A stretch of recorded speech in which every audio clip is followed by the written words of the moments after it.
আজি আমি সংবাদ মেল আয়োজন কৰিছো। এই সংবাদ মেলত উপস্থিত থকা আমাৰ প্ৰতিটো সংবাদ কৰ্মীক ধন্যবাদ দিছো, কৃতজ্ঞতা জ্ঞাপন কৰিছো আৰু আন্তৰিক শ্ৰদ্ধা জ্ঞাপন কৰিছো।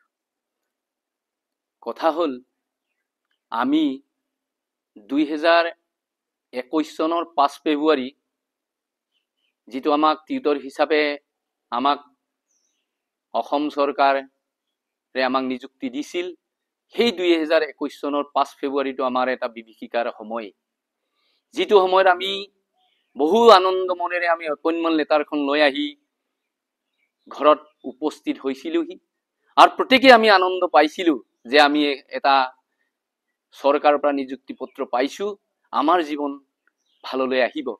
কিন্তু 2021 চনৰ 5 ফেব্ৰুৱাৰী তাৰিখৰ পৰা আমি 2025 চনলৈকে আজি 5 বছৰে শিক্ষক প্ৰাদেশিকৃত টিউটৰ শিক্ষক সন্তাক আজি শিক্ষামন্ত্ৰীয়ে বহুবাৰ লগ কৰিবলৈ সময় দিছে, কিন্তু সৌহাৰ্দ্যপূৰ্ণ আলোচনাও হৈছে। কিন্তু আজি 2021 চনৰ 5 ফেব্ৰুৱাৰী তাৰিখৰ পৰা আজি 2025 চনলৈকে আমি মাননীয় মুখ্যমন্ত্ৰীক কেইবাবাৰো অনুনয় বিনয় কৰিছো, লগ কৰাৰ প্ৰয়াস কৰিছো, কিন্তু আজিলৈকে আমাক মুখ্যমন্ত্ৰী মহোদয়দেৱে আজি আমাক টিউটৰ শিক্ষক সন্তাক কেতিয়াও লগ কৰিবলৈ এটা আলোচনা পৰিপন্থীলৈ নাহিল। বৰ পৰিতাপৰ বিষয়। যোৱা 15/9/2025 ছেপ্টেম্বৰ মাহত আমাৰ শিক্ষামন্ত্ৰীয়ে ধেমাজিৰ টিউটৰ শিক্ষক সন্তাৰ সৌজন্যত আমি তেখেতৰ বাসভৱনত তেখেতক সৌহাৰ্দ্যপূৰ্ণ আলোচনা আগবঢ়াইছিলে আৰু আমি আগবঢ়াইছিলো। তাত শিক্ষামন্ত্ৰীয়ে আমাক মিঠা মিঠা বাক্যৰে সুন্দৰ সুন্দৰ কথাৰে আমাৰ টিউটৰ সকলক এই অক্টোবৰ মাহৰ পৰা দৰমহা বাঢ়িব বুলি আমাক আশ্বাস বিশ্বাস আৰু প্ৰতিশ্ৰুতি দিছিল। কিন্তু খুব পৰিতাপৰ বিষয়, তেতিয়া তেখেতে শিক্ষামন্ত্ৰীয়ে এটা বাক্য কৈছিল, আপোনালোকে টিউটৰ সকলে যি বিচাৰিছে, যি দাবী কৰিছে, সেই দাবীটো বিচৰাটো ভুল হৈছে। গতিকে তেখেতে নিজে কৈছিল 15 তাৰিখে যোৱা 9 মাহত যে মই আপোনালোকৰ উকিল, মই আপোনালোকৰ হেনানী, মই আপোনালোকক এটা হকা দিম, আপোনালোকে টিউটৰ হিচাপে দৰমহাটো পাব নালাগে, টিউটৰটো থাকিব, কিন্তু কন্ট্ৰেকচুৱেলৰ আৰ্হিত আপোনালোকক দৰমহা দিম আৰু সন্মানজনকভাৱে দৰমহাটো পাব বুলি আমাক ঘোষণা কৰিছিল আৰু আশ্বাস দিছিল। সেই কথাটো তেখেতে কৈছিল যে আপোনালোকে টিউটৰটো থাকিলেও কিন্তু কন্ট্ৰেকচুৱেলৰ আৰ্হিত সকলো সুবিধা পাব আৰু সেইমতে আপোনালোকক এইবাৰৰ পৰা ৱেজেছটো কাটি আমি চলাৰী চিষ্টেমত আপোনালোকক দিবলৈ ৰাজি আছো। আৰু কৈছিল তেখেতে 15 তাৰিখে ৰাতি বাসভৱনত যে অহা অক্টোবৰ মাহৰ 6 বা 7 তাৰিখে কেবিনেট বহিব, তাত প্ৰথম কেবিনেটতে আপোনালোকক উত্থাপন কৰি আপোনালোকৰ টিউটৰৰ সমস্যাখিনি সমাধান কৰিম। তেতিয়া মই কৈছিলো, ছাৰ আপুনি যদি সন্মানজনক দৰমহাটো বঢ়ায়, আমি ভাবি লম সন্মানজনক মানে সন্তোষজনক 40ৰ পৰা 50,000 নিশ্চয় হ'ব বুলি আমি আশাবাদী আছিলো, তেখেতক কৈছিলো। কিন্তু যোৱা 6-10ত কেবিনেট বহি গল, কিন্তু আমাৰ টিউটৰৰ কথা একখাৰো উত্থাপন নকৰিলে। তাৰ পিছত যোৱা 8-10ত মই তেখেতৰ বাসভৱনত আমাৰ কেইবাজনো সতীৰ্থ গৈ আলোচনা কৰিছিলো, ছাৰ আপুনি কমসে কম প্ৰথম কেবিনেটত উত্থাপন কৰিম বুলি কৈছিল, কিয় আপুনি কেবিনেটত উত্থাপন নকৰিলে? তেতিয়া শিক্ষামন্ত্ৰীয়ে কৈছিল, ধমক দি কৈছিল যে অকল কেবিনেট এইটোৱে নেকি, মাহত কেইটা কেবিনেট বহে আপোনালোকে জানে নেকি? গতিকে নেক্সট কেবিনেটত আপোনালোকক উত্থাপন কৰি মুখ্যমন্ত্ৰীৰ লগত আলোচনা কৰি আপোনালোকৰ কামখিনি কৰিম। কিন্তু বৰ পৰিতাপৰ বিষয়, যোৱা 15/10/2025 তাৰিখে আমাৰ টিউটৰ শিক্ষকতাৰ বিষয়ববীয়াসকলক গুৱাহাটীলৈ তৎকালীনভাৱে মাতি নি যি প্ৰৰোচনামূলক মন্তব্য আমাক শিক্ষামন্ত্ৰীয়ে দিলে, আমাৰ পানীত হাঁহ নচৰা অৱস্থা হৈ পৰিল। তেখেতে ইমান আশ্বাস আৰু বিশ্বাস দিয়াৰ পাছত এই যোৱা 15/10/2025 তাৰিখে যিবিলাক ঘোষণা কৰিলে, শিক্ষামন্ত্ৰীয়ে কৈছে যে আপোনালোকক 6% বঢ়াই দিম। 6% যদি বঢ়াই আমাৰ 12,000 দৰমহা, 12,000ৰ 6% হলে 720 টকা বাঢ়িব। 720 টকা, 12,720 টকা লৈ আমি কেনেকে সন্তুষ্ট লভিম? আমি সেই কাৰণে ইয়াৰ পৰা আপোনালোকৰ সংবাদ মাধ্যমৰ যোগেদি আমি অনুৰোধ কৰিব বিচাৰিছো আৰু আমি প্ৰতিবাদ কৰিব বিচাৰিছো, যাতে আমাক তেখেতে কৈছিল, বহু আমাক আলোচনা বিলোচনা লগ কৰাৰ সময়ত কৈছিল আপোনালোকৰ টিউটৰসকলৰ 25,000 টকা দৰমহা হ'ব। গতিকে সেই 25,000টো আমাক দিব লাগে আৰু 25,000টোৰ ওপৰত 6% বঢ়াই 10% বঢ়াই দিবৰ কাৰণে আমি অনুৰোধ জনাইছো। আৰু যদি নিদিয়ে তেতিয়াহলে আমি ইয়াতকৈ বৃহৎ আন্দোলন গঢ়ি তুলিবলৈ বাধ্য হম।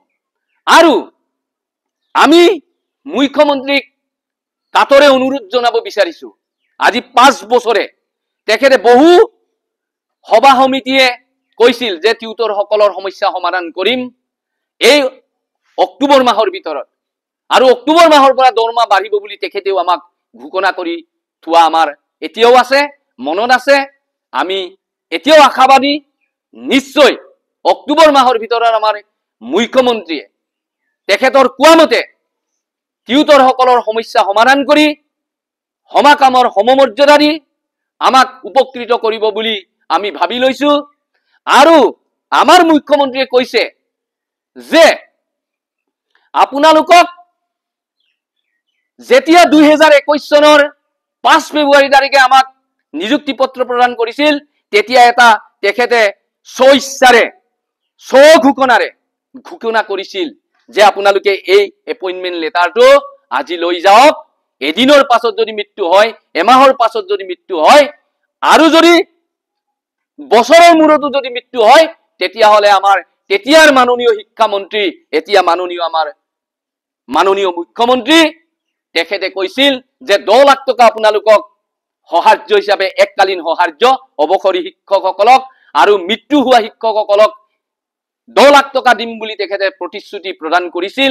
এই প্ৰতিশ্ৰুতি প্ৰদান কৰিবৰ কাৰণে আমি আজিৰ আপোনালোকৰ সংবাদ মাধ্যমৰ যোগেদি অনুৰোধ জনাইছো আৰু দাবী জনাইছো, যাতে এইখিনি আমাক সমাধা কৰি দি আমাৰ এই টিউটৰ শিক্ষকসকলৰ জ্বলন্ত সমস্যা আৰু যিখিনি আমাৰ মৌলিক অধিকাৰ, সেই অধিকাৰখিনি খৰ্ব নকৰিবৰ কাৰণে আমি অনুৰোধ জনাইছো, দাবী জনাইছো, যাতে আমাৰ টিউটৰৰ সমস্যাখিনি অক্টোবৰ মাহৰ ভিতৰত, নতুবা যদি নোৱাৰে নৱেম্বৰ মাহত আইন এমেন্ডমেন্ট কৰিম বুলি কৈছে 25 তাৰিখে, যদি হেনেকেও কৰি পিনি আমাক টিউটৰ সকলক সমস্যা সমাধান কৰি দিয়ে, আমি অসমৰ মুখ্যমন্ত্ৰীৰ লগত আমি সদায় থাকিম, আছিলো আৰু থাকিম, আমি সহায় কৰিম। টিউটৰ সদায় আমি অসম চৰকাৰৰ লগত থাকি আমাৰ সমস্যাখিনি তেখেতসকলে যদি সমাধান কৰি দিয়ে, আমি পৰৱৰ্তী সময়তো তেখেতসকলৰ লগত আমি সহায় সহযোগিতা আগবঢ়াম। আৰু আমি ধন্যবাদ দিম যে মুখ্যমন্ত্ৰীয়ে কৰিব নোৱাৰা, আমাৰ পৃথিৱীত কলে ভুল হ'ব, আমাৰ অসমত কৰিব নোৱাৰা কাম নাই। গতিকেলৈ আমি জানো পেপাৰে পত্ৰই আমাৰ মুখ্যমন্ত্ৰীক কয় আমাৰ অসমৰ চাণক্য। গতিকে এই চাণক্য আমাৰ মুখ্যমন্ত্ৰীৰ দিনত নোৱাৰা, পাৰিম, নোৱাৰিম এই কথা কেতিয়াও থাকিব নোৱাৰে। নিশ্চয় যেনেকৈ অৰুণোদয় দিছে, কনকলতা আঁচনি দিছে আৰু যিকোনো আঁচনিবিলাক প্ৰস্তুত কৰি জনমানসত জনসাধাৰণক উপকৃত কৰিছে, ঠিক তেনেকৈ আমি বেয়া নাপাওঁ, এইখিনি দিয়ক। আমাৰ টিউটৰ সকলকো এটা আঁচনি প্ৰস্তুত কৰি ন্যূনতম কম 30,000 পৰা 40,000 কৰি দিব বুলি আমি আশাবাদী, আৰু আমি আশা কৰিম আৰু আমি আশা ৰাখিম। আমাৰ যাতে ল'ৰা ছোৱালীখিনিক আমি শিক্ষা দীক্ষাই মই কৈছিলোৱে মৌলিক অধিকাৰখিনি দিব পৰাকৈ নিশ্চয় আমাৰ মুখ্যমন্ত্ৰীয়ে কৰি দিব বুলি মোৰ আশাবাদী আৰু আশা কৰিম। আৰু সদৌ একত আমি এটা কথা ক'ব বিচাৰিছো, যদি আমাক অক্টোবৰ নৱেম্বৰ মাহৰ ভিতৰত যদি সম্পূৰ্ণ কাম কৰি নিদিয়ে, আমি কিন্তু ডিচেম্বৰত জংগী আন্দোলন কৰিম, নতুবা আমি আত্মজা দিবলৈ ভয় নকৰো।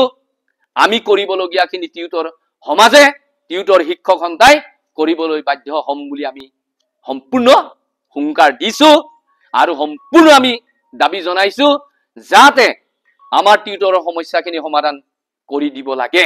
আৰু নিউজ লাইভ গোষ্ঠীক মই ধন্যবাদ জ্ঞাপন কৰিছোঁ।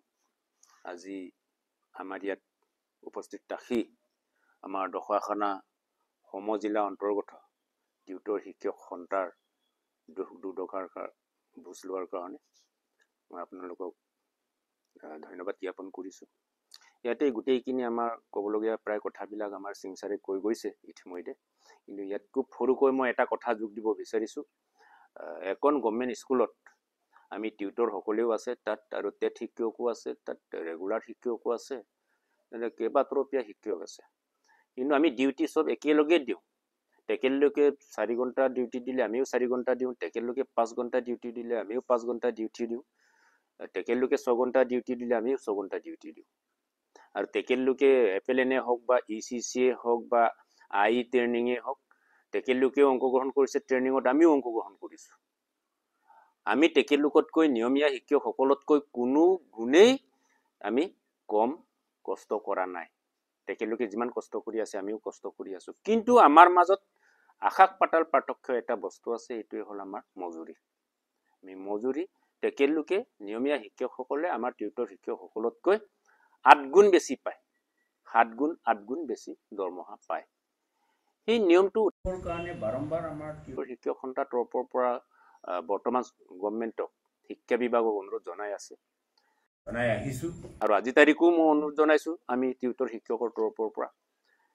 সেইখিনি ইমান দিনে বাহাল ৰাখিছে যেতিয়া, এই কেইদিনৰ পৰাই 25 বৰ্ষৰ পৰা 2025 বৰ্ষৰ পৰা সেই আইনটো সংশোধন কৰি পেলাই আমাৰ টিউটৰসকলক নিয়মীয়াকৰণ কৰি দিব লাগে বুলি গভৰ্ণমেণ্টক মোৰ তৰফৰ পৰা অনুৰোধ জনাইছোঁ। আমি ঢকুৱাখানা সমজিলা টিউটৰ শিক্ষক সন্থাৰ তৰফৰ পৰা অনুৰোধ জনাইছোঁ।